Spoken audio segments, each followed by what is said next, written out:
Hello everyone, and welcome to another game of World of Warships. Today I'm in the Lepanto, and I'm terribly sorry I'm probably mispronouncing that. Tier 9 Italian battleship.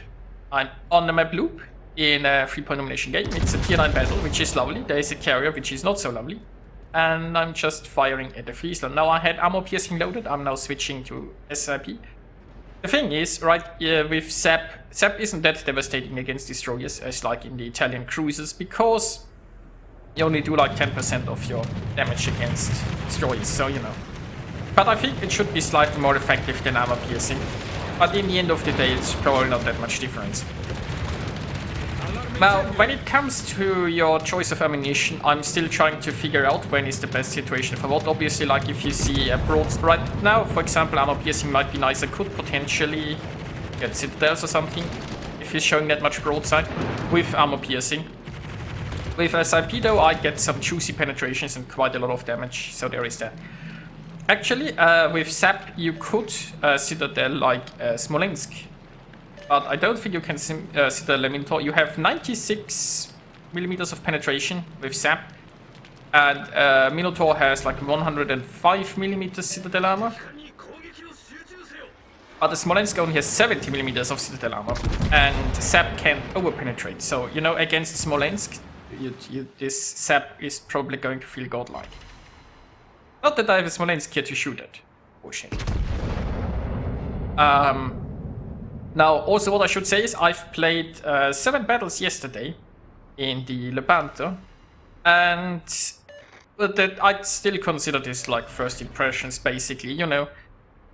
RNG is like some battles in battleships, you get good RNG, some you get bad RNG, and you don't necessarily know if you're new to a ship if you miss all of your shots because you're just unlucky or because the ship's accuracy is really that crap. Speaking of the ship's accuracy, it's not really that good. So in this video I don't have Deadeye. Now I've tried the ship with Deadeye first, for like 5 battles or so, and thing is, you know, the guns are not very accurate. At 15 kilometers with Deadeye and accuracy module and Deadeye active, obviously, it still feels like your shells are mostly going all over the place. Of course, that's worse without Deadeye, but it feels like just trying to get closer might be a better strategy. Anyway. But, you know, as I said, still needs testing. In this game I have a full tank build because if you get Deadeye, you are losing out either on the heal or on fire prevention. And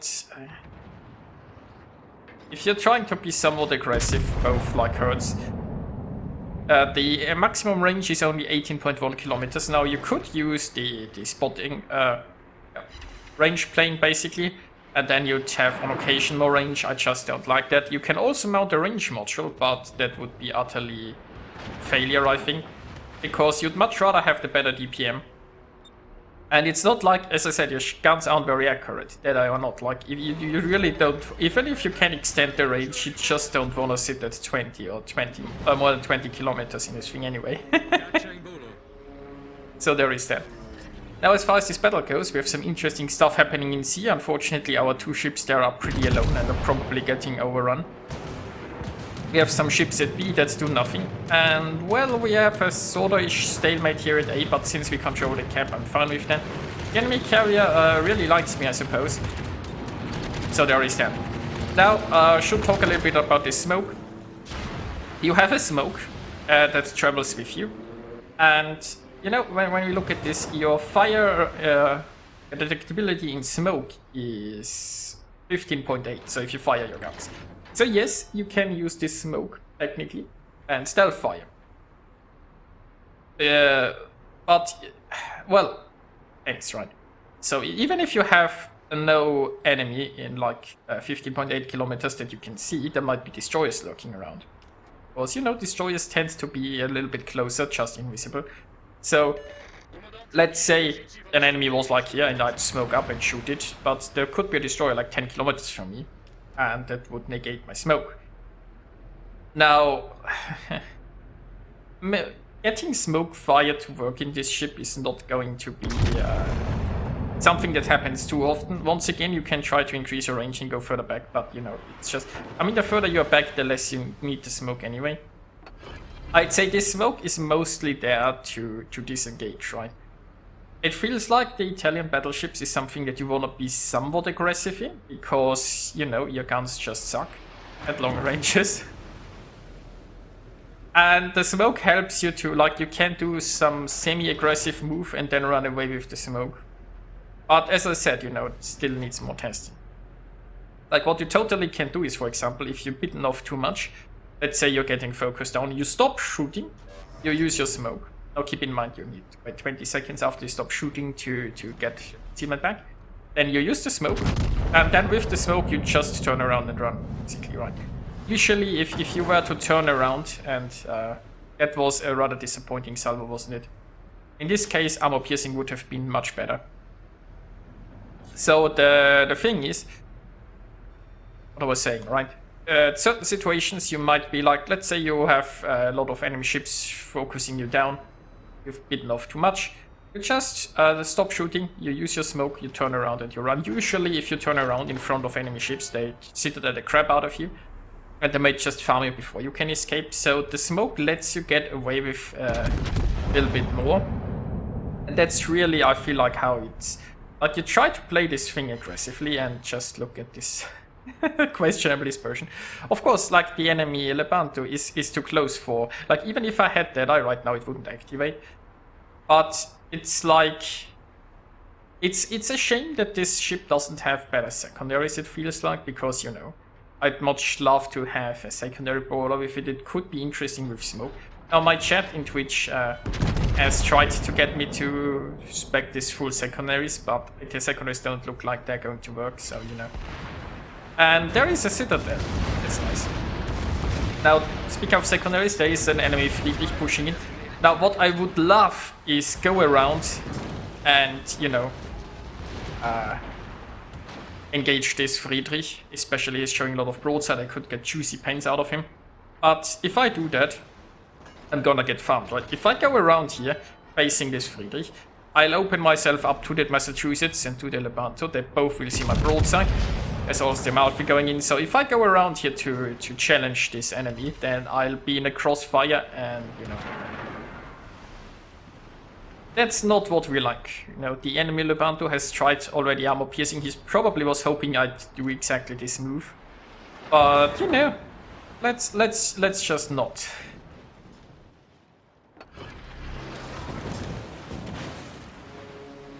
Oh, I can get another heal off here. The Amalfi is potentially showing some broadside. Let's use some armor piercing. Now, the guns on the Lepanto are not very high caliber. You've got, I think, 381 millimeters.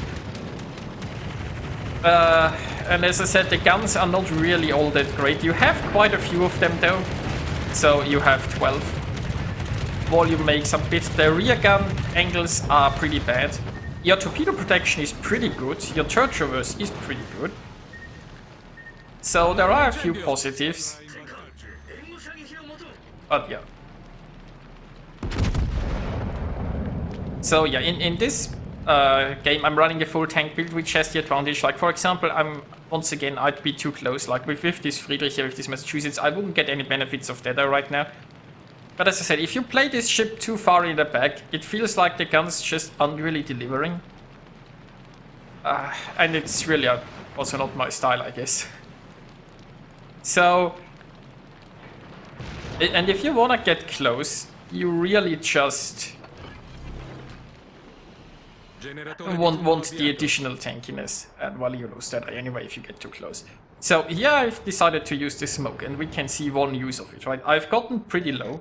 I still have some time left until my heal is going. Now, I could have continued engaging those two ships, but there is a reasonable chance that they'd kill me before, like, my heal gets ready, right? Especially if they get lucky with fires or so. So I've decided to just smoke up instead. And use that to, you know, wait for my heal to get ready. And that's really where the smoke comes in, you know? You can at any time just stop shooting, smoke up, and use it to disengage, to wait for a heal to come ready again, to wait for damage come to run ready again. And this is where the smoke, I guess, works together with more aggressive. It gives you not quite a jail out of free cut, but, you know, close to it, I guess. At certain situations, you can just, you know, disappear for a little while. I mean, it's not going to last forever. And of course, I mean, if you're very close and you don't have any cover to go behind, if you can turn around and run, but you take your while to get out of enemy range. Concealment is pretty reasonable, I suppose, with 13.4, with Concealment Expert and the Modular. Which, once again, would be a big benefit for Deadeye, because, you know, you can get it active more often. Now, overall, this battle is still pretty close so far, I guess. We do, well, I mean, we have the points, right? What we don't quite have is, unfortunately, kills. But this Massachusetts should go down here. Or not. Okay. Well, next try. So this Massachusetts should go down here. And there we go. And I've even activated my far reach talent of the captain, so now I've got 19.6 kilometers range. Isn't that nice? Not that it make any difference in this game. So Amalfi is currently turning to show more broadside. The carrier is coming for me because of course he is. And let's see if we finish him off. Once again, as I said, this ship has pretty good torpedo protection, and I currently have the skill for even more torpedo protection. Of course, I have to take care of this flooding. I'm way too low anyway. Now, here I'm a bit torn. I want to shoot the Fiji and I want to shoot the Amalfi, right? Both are very low. So my idea is use maybe front guns for the Fiji, use the rear gun for the Amalfi. And so yeah, the Fiji was burning, but the damage can't really... Oh, the Amalfi disappeared. Well, I mean, at least half of my plan will work. The Fiji is done for. The Amalfi is caged. So... I am detected, currently, by the destroyer there in the smoke, and oh, there comes the carrier. Well, that's not that I can do anything about this. And of course he gets a fire. Well, I'm dead. Yeah, there is no way I can heal this fire in time. So there is that.